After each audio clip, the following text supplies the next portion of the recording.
Hello everyone. This video will take a look at the highlights of assignment 6, which is case project 2, but before we do that, let's look at the assignments for week 6, which is the week after break.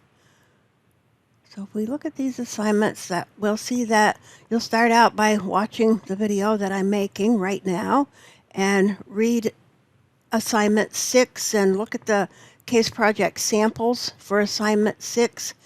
And then ultimately, at the end of the week, you're going to submit case project 2. You're going to submit it to the assignment upload and to discussion forum 5. This works very much like case project 1, where you're going to submit it to me and then you're going to submit it to the discussion forum so your colleagues can take a look at it and give you feedback. But on Saturday of this week, you're going to write 5 response postings, or by Saturday, for discussion forum 4. And discussion forum 4 is back in week 5, right before break. So if we come back here now, and we'll see that you have the video that I'm making, and in here you have instructions and samples, and I have the instructions here on the computer, so we'll take a look at that first. In discussion forum 4, you did some research on the roles and types of visual media that might be used in the workplace. And again, the same as I said, your research on the roles of social media might not make you an expert on social media, but it would give you enough information so that you would be able to use social media for a small business. Same thing with visual media. Some of the visual media that you're going to look at, you already have experience with, and some of you may have experience with other types. But this is primarily to introduce you to some of the types of visual media, and then just to give you an opportunity to practice some of the things that you learned in the discussion forum research. So you're going to do 2 things here. The first thing you're going to do is to create 8 PowerPoint slides. The first slide is going to be a title, and the other slides will be content slides. You're going to use the information that you already know about effective PowerPoint slides, and then from the research that you did for discussion forum 4, you're going to use that information to create PowerPoint slides that would be an awesome visual if you were going to make a presentation. And we'll take a look at the topics in just a minute. So if we come down here, you'll see that the second thing you're going to do is you're going to create an infographic image. Now, if you haven't looked at infographics very much, it may take you a little while to decide, which infographic creation website do you want to use.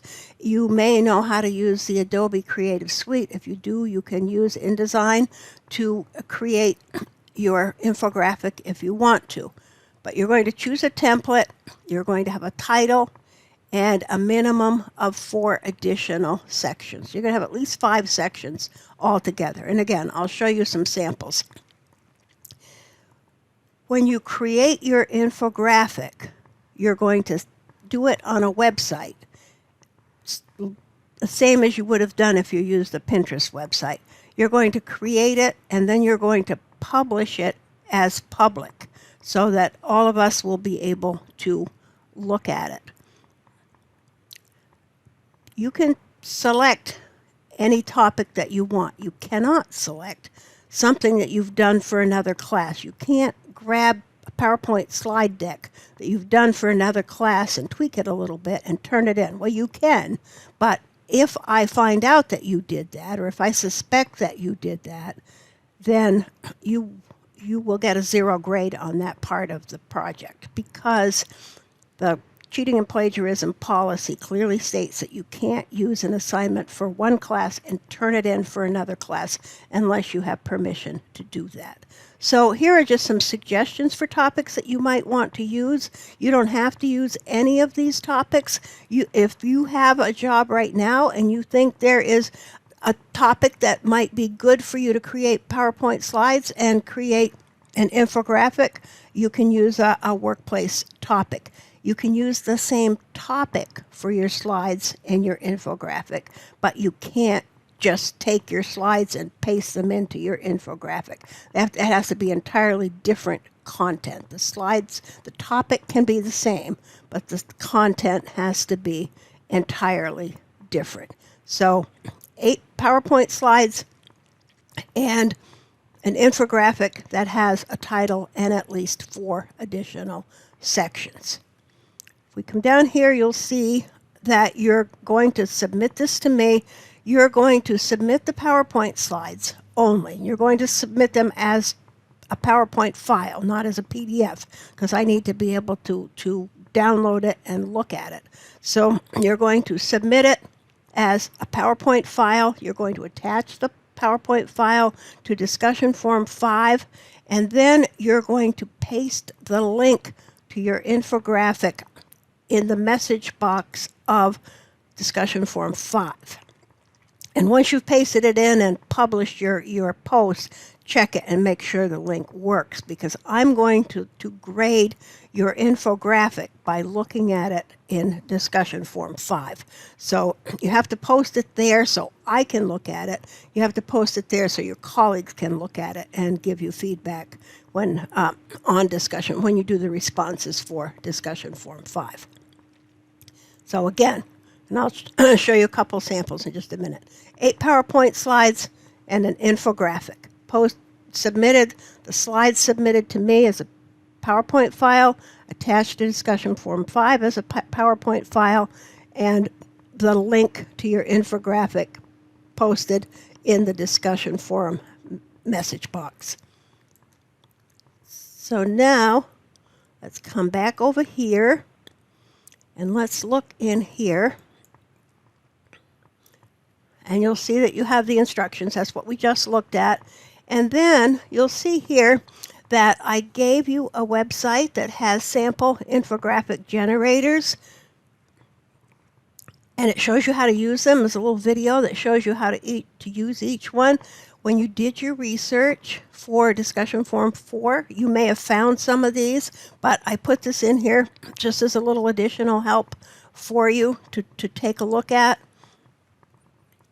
And when we come down here, you'll see that you have 2 examples of PowerPoint slides. These examples are PDF files. Now listen to me carefully. These examples are PDF files, but you are going to submit PowerPoint files. The reason why I turn these into PDF files is so you wouldn't be able to just download one and kind of use it as a template for your slides. Not that I think anybody would do that, but just to help you resist that temptation. And then there are a couple of samples of infographics. And if we open one of them here, and we'll see that here's a title, and this one has 5. You need at least 4. This one has 5 sections plus a title. And if we come back up here and we look at this one, we'll see that this one has a title and it has 1, 2, 3, 4 sections. So that's the kind of thing that we're looking at for the infographics. Hopefully this is helpful to you. If you have any questions, be sure you email me and ask me the questions.